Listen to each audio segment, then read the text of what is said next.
Disney and its arsenal of zombie franchises, Warner Bros., Universal Studios, Paramount Pictures, and the other prime movers of modern Hollywood have got to be running around like footless chickens. Headless chicken, Your Majesty. How's a chicken supposed to run around without a head? How's it run around without feet? I'm not the chicken, Maurice. Why are you asking me all this question? Especially Disney, because the release of The Mandalorian and Grogu has been an absolute dumpster fire for them. Dumpster fire! It's time to flip the conventional wisdom of Hollywood on its head.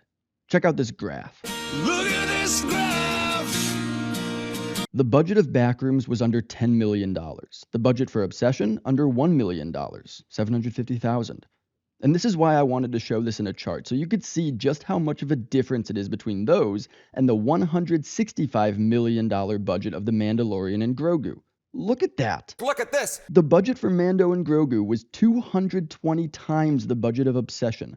To put that into perspective, here are some similar comparisons. The US military this year will spend $954 billion, 220 times more than the country of Lithuania.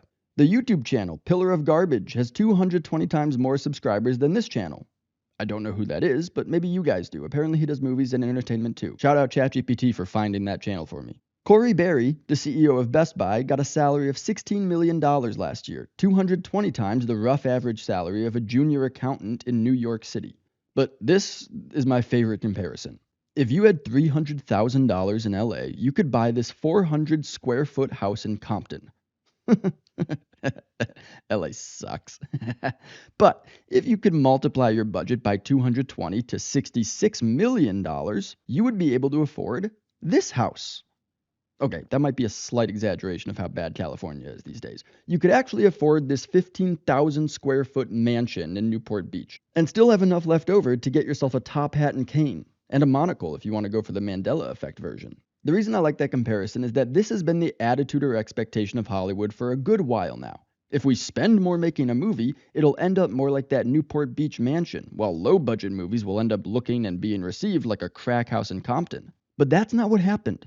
Back to the chart. I want all of you to look at it! Here you go. Worldwide box office for the three movies. Backrooms at just under $150 million, Obsession at a little over $171 million, and Mando and Grogu at just over $250 million. So based just off of the production budgets, Disney Star Wars got handily beat out in terms of profit, netting roughly $90 million compared to Backrooms' $136 million and Obsession's $170. But wait!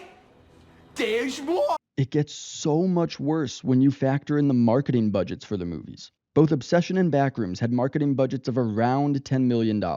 However, Mando and Grogu's was closer to $150 million at least. So in actuality, that movie likely has lost Disney $60 million, which means it got outprofited by, in the case of Obsession, upwards of $200 million. Now that's a lot of damage! Two YouTubers working on two separate projects with fractions of the budget just dog-walked Lucasfilm.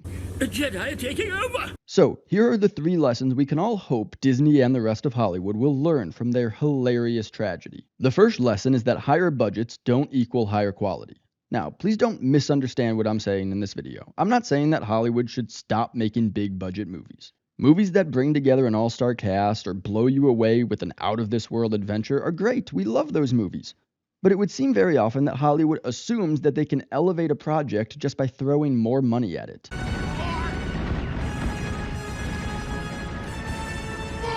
Most projects don't need a huge budget, and plenty of movies don't have them, including some of my personal favorites. Whiplash was produced on a budget of $3.3 million. Manchester by the Sea was under $10 million, and The Big Short spent less than $30 million, and that had a dynamite cast. All of these were huge successes, both critically and at the box office. So how did The Devil Wears Prada 2 cost $100 million to make? How did Gladiator 2 end up costing $250 million? And we could list off a dozen Disney movies with 9-digit budgets that lost money. Why are these movies so expensive? Sometimes you just have unique circumstances. Michael required a lot of music rights that were really expensive to get, and I've got no problem with that. Occasionally, it's for casting. The Devil Wears Prada 2 took $37.5 million to bring back Meryl Streep, Anne Hathaway, and Emily Blunt. And that worked out. But the big-budget cast of House of Gucci should have been told to get bent. In general, though, actor salaries aren't really nearly the problem that they used to be. Jim Carrey and Will Smith used to get paid $20 million for movies in the 90s. The biggest thing is the effects, and I'm not just talking about CGI. Practical effects cost money too. Babylon, Hollywood's self-masturbatory love letter to itself, cost $80 million to make, and it involved recreating a lot of period set pieces. But in the case of The Mandalorian and Grogu, it was all in VFX. And I'm not saying special effects aren't important. They are. Nobody wants to watch a movie that looks like crap. But there are 4 issues with massive special effects budgets. First, they're a distraction for the producers. When you spend an outsized share of money on the special effects for a movie, you as the production studio and director are going to make it an outsized priority. Second, they're often a crutch. That was clearly the case in The Mandalorian and Grogu. There was little to no story to speak of, so they really leaned into the CGI monsters. Which leads into the third problem. They're no longer special, so they can no longer be a selling point.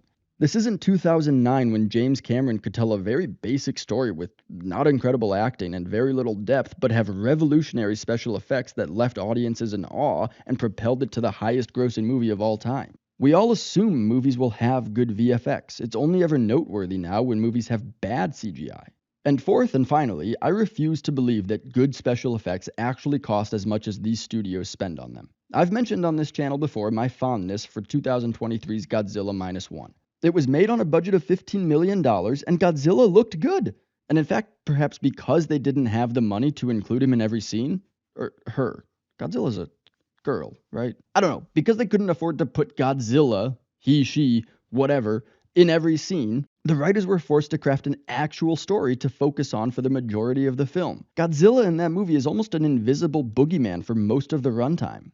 When you have constraints, like a $750,000 budget, that's actually when creativity shines through. There's a very good case to be made that Obsession and Backrooms didn't succeed despite having small budgets, but that they succeeded in part because of it. And as far as the tens, if not hundreds of millions of dollars they spent on marketing, my friend went to a movie theater for the first time in months this past weekend to see Obsession. And it wasn't because he saw an ad while watching the NBA Finals or ate a barbecue bounty Whopper at Burger King. It's because people have been talking to him about Obsession and saying great things about it. It's because it's a good movie. The second lesson is that the people making entertainment are too far from the customers engaging with it. I will not say the word consume. It is an overused buzzword and one of my new least favorite words in the English language, right up there with content. When is the last time that anyone influential at Disney or Lucasfilm talked to a normal person watching their movies and shows? Sure, there are the Star Wars festivals and Comic-Cons where they have panels, but the people who buy tickets to those events are typically people who are pretty much ride-or-die fans who have made superheroes or Star Wars a key component of their personalities. Now, I'm not saying it's bad that they've done that, just that they don't represent most of the millions of ticket buyers needed to make a film profitable. But Kane Parsons, who made Backrooms, and Curry Barker, who made Obsession, are YouTubers. We get, for better or worse, feedback about the stuff we make directly from the people who just watched it. I know that most of you really liked my video on the Odyssey, and not just based on some vague streaming metrics, but because you told me directly. You voiced your agreements, and in some cases, your disagreements. You gave me feedback. Someone pointed out that my audio didn't sound very good, so for this video, I'm literally recording it under a blanket. I'm sweating my balls off under here. It's like 89 degrees outside. Hopefully this improves the audio. If not, I'll know I just risked suffocation for nothing and have to try something else to make my less than ideal apartment work, and someone in the comments will likely let me know. Now, notice, I'm not making this political. There may be a political or ideological factor that goes into this on Hollywood's side, but I don't know Kane Parsons or Curry Barker's beliefs. Barker is from Mobile, Alabama. Parsons grew up outside of San Francisco, but their movies were built from the ground up. I mean, Parsons apparently got the idea for Backrooms from a 4chan post, for Peter Pettigrew's sake. Neither of these creators discussed these ideas in a boardroom or fielded them in focus groups. And this isn't a point about being rich either. I grew up with some very rich friends and classmates. Some of them had parents that donated gymnasiums to colleges to keep their kids from flunking out, but many of them were a lot like my family. They just had bigger houses and floor seats to Cavs games. It's about connecting with your audience. Hollywood doesn't do that. You think any of these people have ever spoken to people who have to get the neighbor's kid to babysit their toddler so they can go to see their movies? Of course not. And the third lesson is that audiences want discovery, not just familiarity. Will you indulge me in another chart, friends? I hope so, because I'm showing one. This is a chart showing many of the big movies being released in June and July of this year, and how long the franchise they're part of has been around. Yeah, almost all of these have been around longer than I've been alive, and that's not necessarily bad. I haven't seen Masters of the Universe yet, but supposedly it's pretty good. And the fact that we're still making Spider-Man stuff after so long is a testament to the character that Stan Lee and Steve Ditko created. But come on, this is all getting stale. Nobody really gets excited for the continuation of established franchises all that much anymore, particularly as we've seen so many beloved characters reduced to pathetic losers to try and prop up empty vessels. Go away! I mean, think of the best movies this decade, and how many of them were something novel, not part of a long-established franchise. Sinners, One Battle After Another, Tar, Everything Everywhere All at Once, Oppenheimer, and you could kind of make the case that Christopher Nolan, with his cult following of people who want to feel intelligent by liking his movies, is almost like a franchise in and of himself. But it's a decent list. My friend and I put together the beginnings of a list for a sort of top 25 movies of the century that I was going to release at the end of last year. Obviously, that didn't end up happening, and if you would like to see a video or series like that this year, let me know in the comments. But just look at the brainstorming list and see how few of these movies are continuations or products of established franchises. You've got Mission Impossible, Return of the King, The Dark Knight, Captain America Civil War, Joker, and Top Gun Maverick, and that's basically it. If you want to get audiences smiling, give them what they want, like a movie bringing together 3 beloved Spider-Man actors, each appreciated in their own way. If you want to get audiences yawning, give them what they expressly don't want, like an all-female Ghostbusters reboot. But if you want to get audiences buzzing, give them what they don't know they want, like a movie about banks giving out subprime mortgages like ribbons at an AIDS walk, or a serious Adam Sandler movie, or a really good sub-$1 million horror movie from a YouTuber. There's an old quote that Henry Ford may or may not have said. If I'd asked my customers what they wanted, they'd have said a faster horse. Well, Kane Parsons and Curry Barker represent the movie industry's Henry Fords. If you're a dumb commie, that might not sound good to you, but that's high praise coming from me. Bravo, boys. Bravo.